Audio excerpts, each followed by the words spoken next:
Hello everyone, आपका स्वागत है लेट्स एडू आर वाई में। आज हमारी एनसीईआरटी की क्लास है 8 की हिस्ट्री है और लेसन नंबर 6 है। और इस लेसन का नाम है देसी जनता को सभ्य बनाना और राष्ट्र को सशक्त करना। तो दोस्तों, इस लेसन के अंतर्गत जितनी भी महत्वपूर्ण टॉपिक हैं इंक्लूड है एनसीईआरटी के तहत। ऐसा नहीं कोई बाहरी फैक्ट इंक्लूड किया मैंने। जो भी इस टॉपिक के अंदर चीजें हैं मैंने इंक्लूड की है। ठीक है, क्या क्या पढ़ना है आप। एनसीईआरटी हिस्ट्री क्लास 8 है, चैप्टर नंबर 6 है। और देसी जनता को सभ्य बनाना, राष्ट्र को सशक्त करना लेशन का नाम है। और इसमें क्या क्या पढ़ना है ये मैंने इंक्लूड कर दिया पहले ही। और इस चैप्टर के अंतर्गत क्या क्या पढ़ना है, अंग्रेज और शिक्षा का उद्देश्य क्या था अंग्रेजों का। ठीक है, राज्यवाद की परंपरा क्या है, पश्चिमी शिक्षा की मांग क्या थी, वुड्स डिस्पैच 1854, मशीनरियों और नैतिक शिक्षा की भूमिका क्या है, और परंपरागत विद्यालयों की स्थिति, अंग्रेजों द्वारा शिक्षा सुधार, राष्ट्रीय शिक्षा आंदोलन। इन टॉपिक को हम इस चैप्टर के अंतर्गत पढ़ेंगे। ठीक है, चलिए आगे बढ़ते हैं।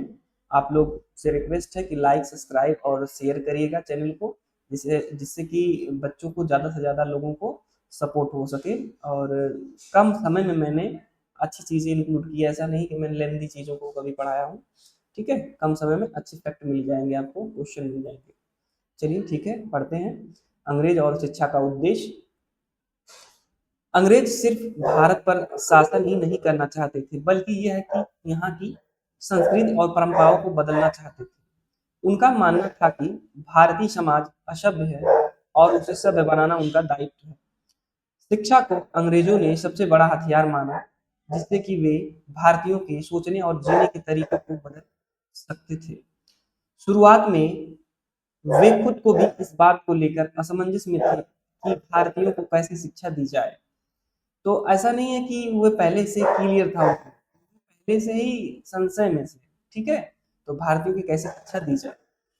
और देखिए, अंग्रेजों के बीच दो विचारधाराएं बने, प्राच्यवाद, ठीक है, और पश्चिमीवाद।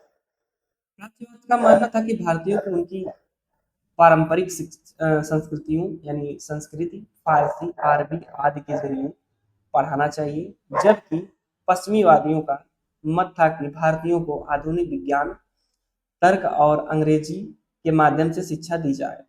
ये पश्चिमीवादियों के थॉट थे, विचार थे। ठीक है, और पार्श्ववाद का जो मत था तो ये आपको बता ही दिए हैं कि भारतीय उनके पारंपरिक संस्कृतियों के बारे में जानना चाहते थे। उसमें क्या क्या इंक्लूड किए थे, संस्कृति, फारसी, अरबी आदि के जरिए पढ़ाना चाहते थे। इस बहस ने शिक्षा नीति को दशकों तक प्रभावित किया। ठीक है, टाइम लगा चीजों को समझने में उनको। अब त्रासवाद की परंपरा क्या थी, 1783 में विलियम विलियम जोन्स कलकत्ता आए थे। सुप्रीम कोर्ट में जज थे और एक महान भाषाविद भी थे। उन्होंने संस्कृत, फारसी और अन्य भाषाओं का गहन अध्ययन किया।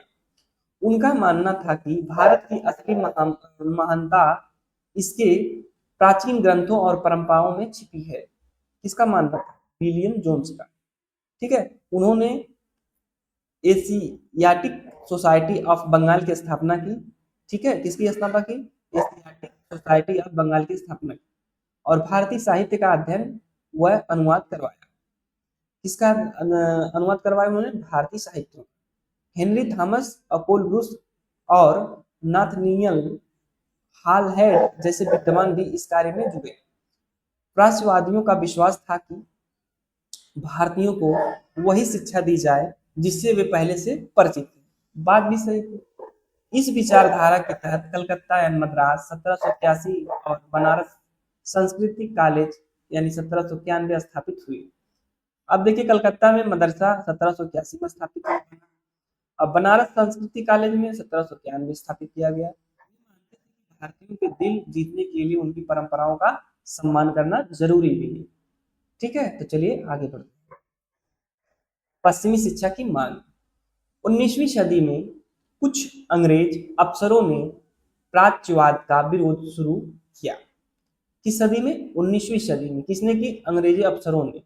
ठीक है, उनका कहना था कि भारतीय ज्ञान पद्धति अंधविश्वास और त्रुटियों से भरी।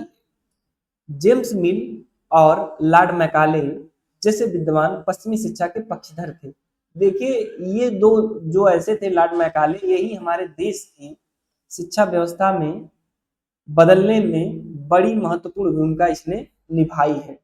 मैकाले ने कहा कि एक अच्छी यूरोपीय लाइब्रेरी का एक सेल्फ पूरे भारत और अरब के साहित्य से श्रेष्ठ। तो मैकाले का ऐसा विचार था कि उसने एक लाइब्रेरी से तुलना कर दी हमारे देश की शिक्षा व्यवस्था के बारे में। वे मानते थे कि अंग्रेजी शिक्षा से भारतीय सभ्य, आधुनिक और ईमानदार बनेंगे। उन्होंने दलील दी कि अंग्रेजी शिक्षा से भारतीयों को पश्चिमी विज्ञान और साहित्य तक पहुंच मिलेगी। 1835 में अंग्रेजी की अंग्रेजी को उच्च शिक्षा का माध्यम बना दिया गया। इसमें किस सन में? 1835 में। कलकत्ता मदरसा और बनारस संस्कृत कॉलेज जैसे संस्थानों को धीरे धीरे नजर नजर अंदाज किया गया। ठीक है, ऐसा नहीं कि उस पर फोकस किया गया, नजर नजर अंदाज किया जाने लगा। ठीक है, चलिए आगे बढ़ते हैं।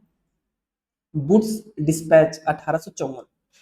1854 में वुड्स डिस्पैच ने शिक्षा नीति की रूपरेखा तय की। एक विद्वान है जिनका नाम वुड्स डिस्पैच है, और किस सन में उन्होंने किया? 1854 ईस्वी में शिक्षा नीति की रूपरेखा तय की। इससे स्पष्ट कहा गया कि शिक्षा का लक्ष्य यूरोपीय ज्ञान का प्रसार होना चाहिए। इसके तहत शिक्षा विभाग स्थापित किए गए। विश्वविद्यालयों की स्थापना यानी कलकत्ता, मद्रास और बॉम्बे विश्वविद्यालय 1857 में हुई। ये नहीं, देखिए इसमें फैक्ट भी दिए गए हैं। विश्वविद्यालयों की स्थापना कलकत्ता की हुई, मद्रास और बॉम्बे। इसकी स्थापना की गई विश्वविद्यालयों की सन में की गई 1857 में। एग्जाम में पूछता भी है फैक्ट। ठीक है। सरकारी स्कूलों को अनुदान मिलने लगा। शिक्षा प्रणाली में अनुशासन, नियमित परीक्षाओं की व्यवस्था की गई। भारतीयों के चरित्र निर्माण और नैतिक उत्थान को भी शिक्षा का उद्देश्य बताया गया। साथ ही यूरोपीय जीवन शैली और व्यापारिक सोच का भी प्रभाव बढ़ा। ठीक है, तो ऐसा नहीं कि कुछ चीजें इसमें बची हैं, सारी चीजें जो है इंक्लूड है, और मैं इसे एकदम एकदम फैक्ट के तरीके से बताता हूँ, जिससे कि आपका टाइम वेस्ट ना जाए। आप चैनल को लाइक, सब्सक्राइब, शेयर करिएगा अपने दोस्तों को। ठीक है, अब देखिए मशीनरियों और नैतिक शिक्षा की भूमिका। ईसाई मशीनरियों ने भारत में शिक्षा को नैतिक उत्थान का साधन माना। उनका मानना था कि असली सुधार ईसाई शिक्षा के जरिए ही संभव है। 1813 तक ईस्ट इंडिया कंपनी मशीनरियों का विरोध करती रही। 1800 में सरमापुर मिशन की स्थापना हुई। 1818 में एक कॉलेज खोला गया। अब देखिए इसमें दो चीजें इंक्लूड हैं। 1813 में ईस्ट इंडिया कंपनी मछलियों का विरोध करती रही, और 1800 में सरमापुर मिशन की स्थापना हुई। किसमें? सरमापुर। किस सन में? 1800 में। 1808 1818 में एक कॉलेज खोला गया। मशीनरियों ने बड़े पैमाने पर स्कूल खोले, लेकिन 1857 के बाद सरकार ने इन्हें सीधी मदद देने से कतराना शुरू कर दिया, क्योंकि 1800 जब प्रथम स्वतंत्रता संग्राम 1857 में ही प्रारंभ हुआ, इसीलिए उन्होंने सीधी मदद करने से कतराना शुरू कर दिया। कारण था कि धार्मिक शिक्षा से जनता में असंतोष फैल सकता था। फिर भी मशीनरियों का योगदान प्राथमिक शिक्षा में बड़ा रहा। चलिए आगे बढ़ते हैं। परंपरागत विद्यालयों की स्थिति। 1830 के दशक में विलियम एडम ने बंगाल और बिहार के स्कूलों का सर्वे किया। किसने किया? William Adam. ठीक है, कहाँ कहाँ की? बंगाल और बिहार में। उन्होंने पाया कि यहाँ लगभग 1 लाख पाठशालाएं थी। नालंदा विश्वविद्यालय जो था यही बिहार में ही था। इनमें लगभग 20 लाख बच्चे पढ़ते थे। पढ़ाई का तरीका बहुत ही लचीला था। फसल कटाई के समय स्कूल बंद हो जाते थे और बाद में फिर शुरू होते थे। बच्चों को अलग अलग कक्षाओं में नहीं बैठाया जाता था। शिक्षा मौखिक होती थी और शिक्षक बच्चों की जरूरतों के अनुसार पढ़ाते थे। अमीर गरीब सब बच्चों को पढ़ाने का अवसर मिलता था। सोचिए उस जमाने में 18वीं सदी के बीच में समथिंग समथिंग 19वीं सदी के। आज देखिए हमारी शिक्षा व्यवस्था ऐसी है कि लोगों को जाति के आधार पर शिक्षा देने का कार्य चल रहा है। अंग्रेजों द्वारा शिक्षा सुधार 1854 के बाद कंपनी ने शिक्षा व्यवस्था को नियमित और सख्त बनाया। किस सन में? 1854 में कंपनी यानी ईस्ट इंडिया कंपनी शिक्षा व्यवस्था को नियमित रूप से सख्त बनाया। अब देखिए स्कूलों को सरकारी अनुदान तभी मिलता था जब वे नए नियमों का पालन करते थे। शिक्षकों को आदेश दिया गया कि वे समय सारणी और परीक्षाओं का पालन करें। बच्चों को नियमित फीस और उपस्थिति जरूर कर दी गई। अब शिक्षा पाठ्यपुस्तकों और परीक्षाओं पर आधारित हो गई। पुराने लचीले ढांचे की जगह कठोर अनुशासन लागू हुआ। गरीब किसानों के बच्चों स्कूल छोड़ने लगे क्योंकि वे खेतों में काम नहीं कर पा रहे थे। शिक्षा अब धीरे धीरे उच्च वर्ग तक सीमित होने लगी। देखिए अंग्रेजों द्वारा जब शिक्षा का सुधार हुआ, यहीं से देखिए चीजें धीरे धीरे बदलने लगी। जो गरीब के बच्चे थे, गरीब तबके के थे, जैसे SC ST OBC समाज के थे, तो वे काम पे तो नहीं जा पा रहे, काम नहीं कर पाएंगे तो भाई कैसे घर का परिवार का खर्चा चलेगा। तो धीरे धीरे चीजें बदलने लगी, शिक्षा और धीरे धीरे उच्च वर्गों तक सीमित होने लगी।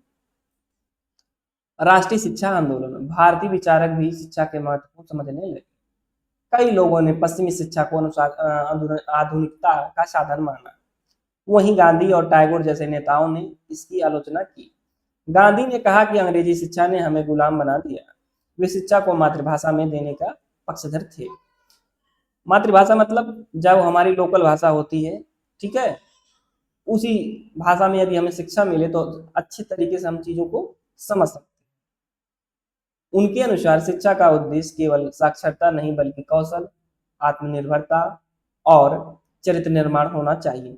जैसा कि मेरा भी मानना है, मैं इन महात्मा गांधी के विचारों को बहुत अच्छा मुझे लगता है, इसलिए लगता है क्योंकि यदि कोई नाम मात्र यदि हिंदी पढ़ना जानता है, यदि कोई भाषा पढ़ना जानता है, यदि उसको समझने की क्षमता नहीं है और आत्मनिर्भरता नहीं है, चरित्र निर्माण नहीं है, तो शिक्षा जो उसने ग्रहण की है तो उस शिक्षा का कोई मूल्य नहीं होता है। टैगोर ने शांति निकेतन की स्थापना की किस सन में? 1901 ईस्वी में, ठीक है। उन्होंने बच्चों के लिए स्वतंत्र, रचनात्मक और प्रकृति आधारित शिक्षा की वकालत की। जिसे रविन्द्रनाथ टैगोर का मानना था कि बच्चों को खुले में, ठीक है, खुले में शिक्षा दी जाए, मतलब खुले इन्वायरमेंट में, जैसे कि उनके माइंड का जो वो देख के चीजों को सरवाइव करें, देखें, उन चीजों को ऑब्जर्व करें, देखने के बाद उन चीजों को ऑब्जर्व जब करते हैं तो उन चीजों को समझे, उनको अवसर दिया जाए, ठीक है। तो ये लेसन तो यहीं पे समाप्त हो गया। तो ये लेसन समाप्त हो गया यहीं पे। Thank you so much. आप लोग चैनल को लाइक, सब्सक्राइब और शेयर करिएगा, जिससे कि मैं आगे तक आप लोगों को ऐसे ही कंटेंट अच्छे से उपलब्ध करवाता रहूँ। Thank you so much.